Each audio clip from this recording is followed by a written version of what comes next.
პატრიარქი ყოველთვის ამბობდა, რომ საქართველოს დამღუპველია რადიკალიზმი. რადიკალიზმი არის დამღუპველი. კი ბატონო. თვითონ პატრიარქის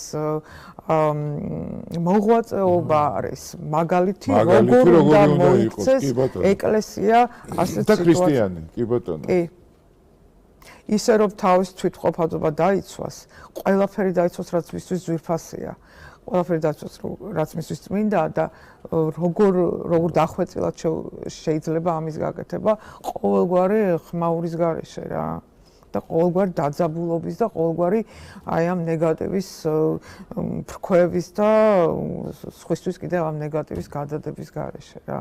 ყოველთვის აი ამ ზედმეტ ხმაურში, ზედმეტ აი ამ აჟიოტაჟში ყოველთვის იმალება აი მღრიე წყალში თევზის დაჭერის მსურველთა აჩრდილები.